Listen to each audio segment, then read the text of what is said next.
Hi, welcome to our second lecture video for REL 299. In this video, we're going to discuss service learning. We'll begin by talking about common understandings of service learning. Next, we'll talk about how St. Elizabeth's University employs a broader understanding of service learning, what that broader understanding looks like, and why we embrace that broader view. Finally, we'll break down the 3 different service learning options you can choose to pursue your service learning requirement in REL 299. Let's get started. Service learning is part of a larger educational movement known as experiential learning. The basic idea here is that learning is empowered by action. We learn by doing. In 1967, 2 educators, Robert Sigmund and William Ramsey, coined the term service learning. In the words of Sally Berman, Sigmund and Ramsey used the term to imply a link between authentic community service, intentional academic learning, and reflection. This type of learning has a value-added component because the learning takes place in the context of experience that makes a constructive, positive contribution to the community. According to Pamela and James Toole, service learning is a form of experiential learning where students apply academic knowledge and critical thinking skills to address genuine community needs. Barbara Jacoby writes that service learning is a form of experiential education in which students engage in activities that address human and community needs together with structured opportunities for reflection designed to achieve desired learning outcomes. More recently, Cathryn Berger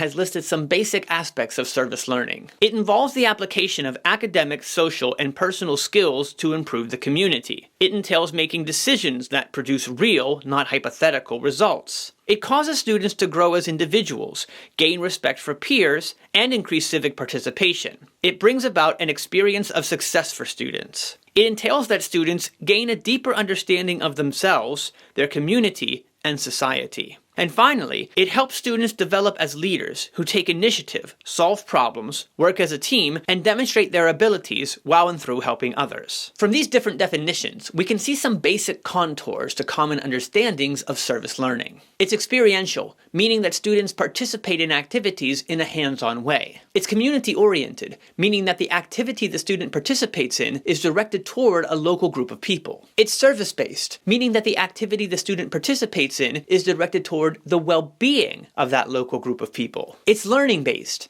meaning that the student learns through the whole experience, and the experience itself is connected to classroom content. And it's reflective, meaning that the student reflects on their participation from academic, social, and personal perspectives. It may be helpful at this point to explain how service learning is different from other types of service.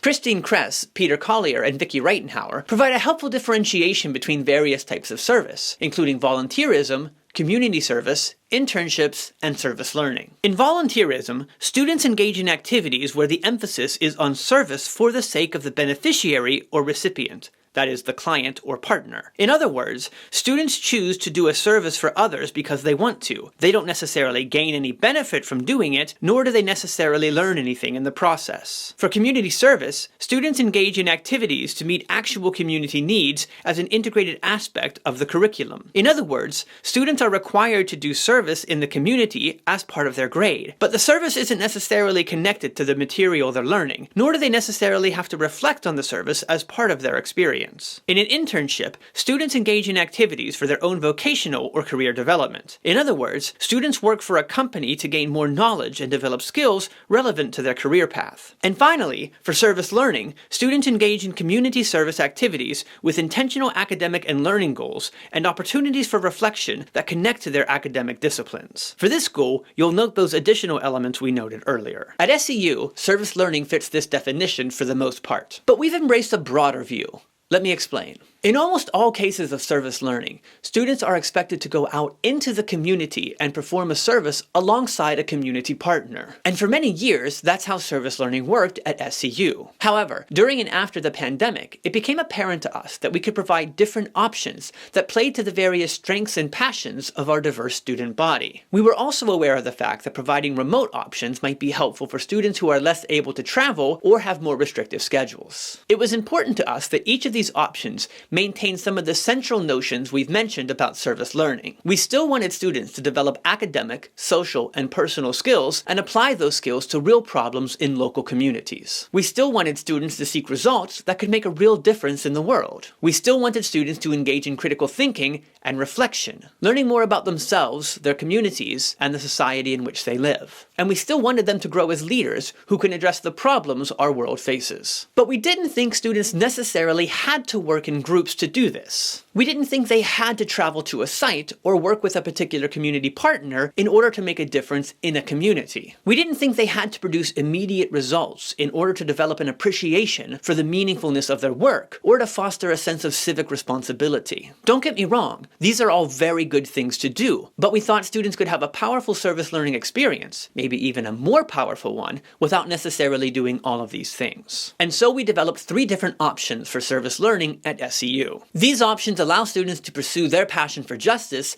in ways that play to their unique strengths and fit their unique situations. For the remainder of this video, we'll walk through each of these options. You can also find written information about each of these options on the Moodle site for your course. Each option has a unique service learning activity that the student must complete. Each activity will help students develop a set of problem-solving skills that will benefit a local community. And each activity is accompanied by a set of 3 reflections that students will write that connects their activity to the content for REL 299. Option 1 is the traditional on-site service learning experience. The tagline for this experience is, experiential service that reflects academic learning. For this option, students will perform 10 hours of service at a community site. These hours should be spread out over the semester, so don't try to knock it out in 1 week. The first major step for this option entails students finding a community site and getting that site approved by their professor. Students will also have to complete specific forms, including a liability waiver, a site approval form, which requires a signature from your site supervisor, and a work log that catalogs the hours of the student. This also has to be signed by your site supervisor. If you choose this option, be sure to check the syllabus and Moodle site for your course for the due dates of these forms. As students complete these 10 hours, they'll write 3 reflections connecting the service that they're doing to the information they're learning in REL 299. Option 2 invites students to research a local community to better understand the experience of the poor. The tagline for this option is, gathering data to better understand the conditions of poverty. You'll have to pardon the split infinitive, it just sounded better. For this option, students will complete roughly 10 hours of research, evaluating census data from the Census Bureau, cost of living data from MIT, and public and private programs aimed at alleviating poverty in a local neighborhood. This option requires 3 steps. In the first step, students learn about the cost of living in a county they've lived in, noting differences based on how many income-earning adults and how many children live in the household. They also research the median income of households in this county, as well as the proportion of different household types in the county. For example, married couple households with children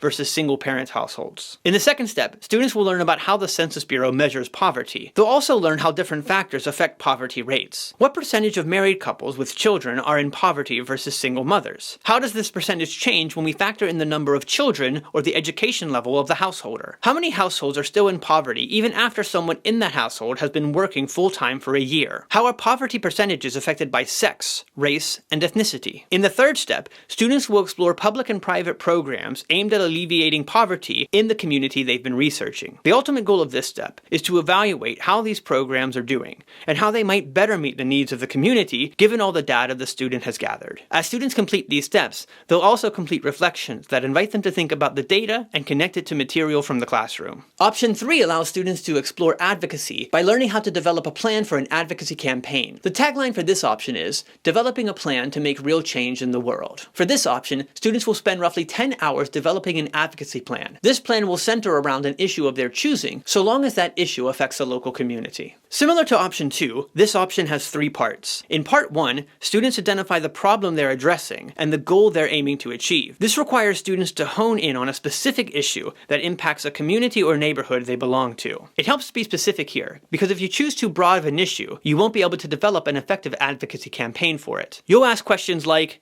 who are those affected by the issue? What are the causes of the issue?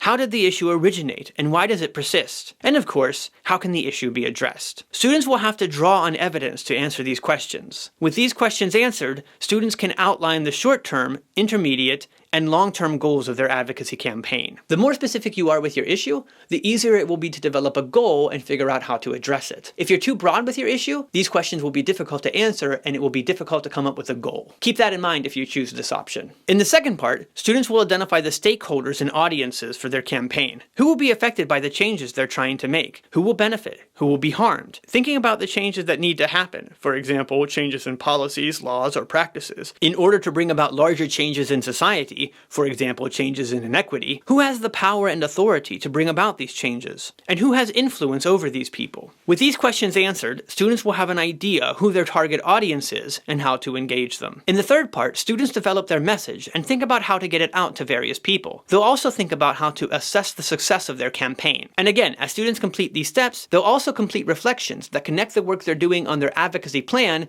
to what they're learning in the classroom. Hopefully this overview of service learning at SEU helps explain why we've adopted the broader view that we have, and what the options for service learning look like at SEU. Your next step is to decide which option is best for you and to begin pursuing it. If you have any questions or concerns, you can feel free to reach out to your professor. Alternatively, there's contact information in the description for this video. You can direct your questions to that contact information as well. Until next time, farewell.